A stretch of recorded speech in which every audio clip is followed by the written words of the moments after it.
सार्वजनिक भीटा और पोखरे की जमीन पर बिना परमिशन का निर्माण कार्य कराना कानूनन अपराध। अधिकारियों के छवि को धूमिल करने की कोशिश नाकाम। कुछ असामाजिक तत्वों द्वारा मंदिर को तोड़ने की झूठी खबर फैलाकर क्षेत्र की शांति व्यवस्था को खराब करने की कोशिश। आपको बताते चले कि उत्तर प्रदेश के आजमगढ़ जिले की निजामाबाद तहसील के अंतर्गत फूलपुर थाने के ग्राम सभा जगदीशपुर में इन दिनों एक मामला प्रकाश में आया है जो सोशल मीडिया व चैनल पर खूब वायरल हो रहा है। पूरा मामला यह है कि ग्राम जगदीशपुर परगना व तहसील निजामाबाद जनपद आजमगढ़ स्थित गाटा संख्या 1206 पोखरा खाते की तथा गाटा संख्या 1207 भीटा की खाते की भूमि है। मौके पर दोनों घाटों में सम्मिलित रूप से पोखरा व पुराना जर्जर संरचना बना हुआ था। संरचना पर छत नहीं थी और उसकी दीवारों व दरवाजे काफी जर्जर अवस्था में थी।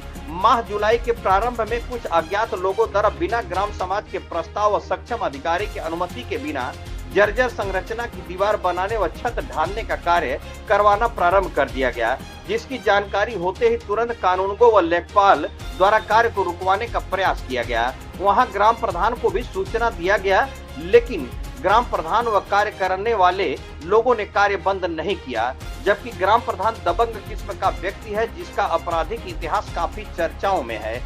प्रधान के ऊपर फूलपुर थाने में कुल 7 मुकदमे दर्ज हैं। दिनांक 23/7/2025 को पुलिस बल के साथ मौके पर पहुंचे और अवैध निर्माण कार्य को रुकवा दिया गया, लेकिन फिर से उक्त लोगों द्वारा निर्माण कार्य जारी रखा गया। वहीं दिनांक 1/8/2025 को लेखपाल द्वारा मौके का वीडियो बनाकर कार्य रुकवाने को कहा, लेकिन मौके पर कार्य नहीं रोका गया और अवैध रूप से छत ढलाई और दीवार मरम्मत का कार्य करवा दिया गया। जिसके बाद 29/9/2025 को जब उक्त अवैध निर्माण की सूचना प्राप्त हुई तो जेसीबी मशीन के साथ अवैध निर्माण को ध्वस्त कराने के लिए लेखपाल और कानूनगो को भेज दिया गया, लेकिन वहां उपस्थित लोगों द्वारा मशीन को रोक दिया गया। इसकी सूचना मिलते ही IAS ज्वाइंट मजिस्ट्रेट उप जिलाधिकारी सुनील कुमार धनवंता क्षेत्राधिकारी फूलपुर के साथ मौके पर पहुंचकर आंशिक रूप से ध्वस्त किया गया। रात होने के कारण कार्रवाई रोक दिया गया। मौके पर उपस्थित भीड़ द्वारा प्रशासन पर पत्थरबाजी करने का प्रयास किया गया, लेकिन पुलिस बल की सहायता से स्थिति को शांत किया गया और सभी को अवगत कराया गया कि जिसे भी प्रकरण के संबंध में कुछ कहना है तो अगले दिन तहसील जाकर कह सकते हैं, अपनी बात को रख सकते हैं। वहीं ज्वाइंट मजिस्ट्रेट सुनील कुमार धनवंता का कहना है कि उक्त संरचना के लगभग 25-30 फुट दूर मंदिर स्थित है, जिस पर कोई भी कार्रवाई नहीं की गई और वह पूरी तरह से सुरक्षित है। कुछ असामाजिक तत्वों द्वारा मंदिर को तोड़ने की झूठी खबर फैलाकर क्षेत्र की शांति व्यवस्था को खराब किया जा रहा है। वहीं उन्होंने जनता से अपील भी किया कि अफवाहों पर ध्यान न दें और अधिकारी जारी सूचना पर ही विश्वास करें, क्योंकि भीटा व पोखरा की भूमि सुरक्षित श्रेणी 132 लैंड की भूमि होती है, जिस पर कोई भी निर्माण कार्य बिना अनुमति बिना प्रस्ताव के प्रक्रिया का पालन नहीं करवाया जा सकता। वहीं मीडिया के लोगों ने ज्वाइंट मजिस्ट्रेट उप जिलाधिकारी सुनील कुमार धनवंता से बात किया तो उन्होंने कहा कि प्रकरण को उच्च अधिकारियों के द्वारा जांच की जा रही है, इसलिए तब तक शांति व्यवस्था बनाए रखने की अपील की जा रही है। वहीं जब मीडिया के लोगों ने सुनील कुमार धनवंता से बात किया तो उन्होंने क्या कहा, आइए सुनते हैं उनकी जुबानी। न्यूज़ 81 उत्तर प्रदेश से अशोक चौहान की खास रिपोर्ट। जगदीशपुर का क्या मामला है जो इन दिनों सोशल मीडिया पे बहुत तेजी से वायरल हुआ और चर्चा के विषय बना हुआ है? आप सर पूरा प्रकरण बताएं। ये ग्राम जगदीशपुर, थाना फूलपुर, तहसील निजामाबाद में घाटा संख्या 1206 पोखरी खाते की भूमि है, 1207 भीटा खाते की भूमि है। वहाँ पे पूर्व से ही एक वहाँ पे धर्मशाला, जर्जर प्रकार का धर्मशाला, सीढ़ियाँ और बाकी चीज़ें बनी हुई थी। इससे लगभग 20 फीट दूर पे मंदिर बना हुआ है। वो धर्मशाला लगभग कई दिनों से वहाँ पे विद्यमान है, सब ऐसा स्थिति बरकरार थी, लेकिन बीच में कुछ लोग के द्वारा उस धर्मशाला की बिना किसी अनुमति के मरम्मत करवाना शुरू कर दी, उसकी छत डलवाने का काम शुरू कर दिया। ये आप लोग को पता होना चाहिए कि इसमें माननीय उच्च न्यायालय के समक्ष और कई न्यायालयों में मुकदमा विचारा है जी। तो इनका जैसे ही मुझे सूचना मिली तो मैंने तत्काल लेखपाल और कानूनगो को मौके पर भेजा।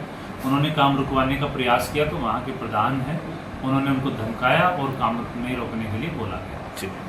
प्रधान को हम लोगों ने कई बार अवगत कराया कि आप काम रुकवा दीजिए, आपके गांव का मामला है, उन्होंने सुनी नहीं। इसके बाद में मैं स्वयं 23 जुलाई 2025 को वहाँ पे पहुंचा और मौके पर मैंने पुलिस बल की सहायता से काम रुकवा दिया। जी जी।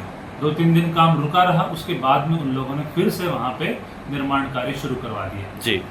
और 1 अगस्त को लेखपाल के द्वारा नोटिस के माध्यम से और वीडियो नोटिस के माध्यम से वहाँ पे उपस्थित होकर सबका वीडियो बनाते हुए, वीडियो में बोलते हुए कि आप काम रोक दीजिए और अनुमति के पश्चात काम करवाइए जी। उसके बाद में भी इनके द्वारा काम नहीं रोका गया और अवैध रूप से भीटा की ज़मीन पर उस धर्मशाला की दीवारें बनाई गई। इसके बाद उसकी छत ढलवाई गई, उसके प्लास्टर करवाया, जो माननीय न्यायालय के आदेशों के विपरीत है। और दिनांक 29 तारीख को जैसे मुझे सूचना मिली तो मैं मौके पहुंचा, प्रधान से वार्ता करने का प्रयास किया, बाकी लोगों से वार्ता करने का प्रयास किया, किसी के द्वारा कोई सकारात्मक जवाब नहीं मिला। सर, मामला न्यायालय में होने के बाद भी कहीं न कहीं वो कानून की सर वो खुलेआम धज्जियां उड़ा रहे थे सर, उनके खिलाफ कार्रवाई क्या की जा रही है सर? देखिए, हमने उनको नोटिस भी भेजा था जी। और लेखपाल के माध्यम से, दूरभाष के माध्यम से कई बार उनको सूचित करवाया गया था और माननीय न्यायालय के आदेशों के उल्लंघन को हम लोग बहुत गंभीरता से ले रहे हैं और इसलिए ध्वस्तीकरण की अवैध निर्माण जो नया काम हुआ है सिर्फ उसको ढहा गया है।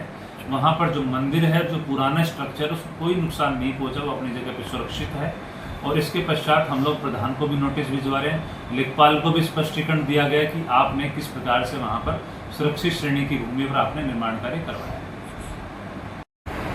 इसके अतिरिक्त सभी को, मेरी क्षेत्रवासियों को और तहसील के समस्त लोगों से अपील है कि अफवाहों पर ध्यान ना दें। मैं फिर से स्पष्ट करना चाहता हूँ कि वहाँ पर जो मंदिर है और जो पुराना स्ट्रक्चर, उसको कोई नुकसान नहीं पहुँचाएगा। मंदिर अपनी जगह पर सुरक्षित है, कोई भी जाकर उसको वेरीफाई कर सकता है। कुछ लोग हैं जो त्यौहार के मौसम में यहाँ पर अफवाह उड़ाकर माहौल को खराब करने का प्रयास कर रहे हैं, उनको चिन्हित किया जा रहा है, उनको चेतावनी भी दी जा रही है। यदि उसके बाद में भी उनके द्वारा कोई कृत्य किया जाएगा तो उनके विरुद्ध शांति व्यवस्था के दृष्टिगत अग्रिम कार्रवाई की जाएगी। सभी लोग सोशल मीडिया पे जो अफवाह हैं, जो लोग के द्वारा व्हाट्सएप के माध्यम से अफवाहें फैलाई जा रही है, उन पर ध्यान ना दें, स्वयं चीज़ों को, फैक्ट को वेरीफाई करें। वहाँ पर मंदिर को या किसी भी धार्मिक संरचना को कोई नुकसान नहीं पहुँचाया गया। आपको 2 घंटे का समय दिया जा रहा है, अपना यहाँ सर सामान हटा लें, अन्यथा की स्थिति में आपका सारा सामान भिजवा दिया जाएगा। ठीक।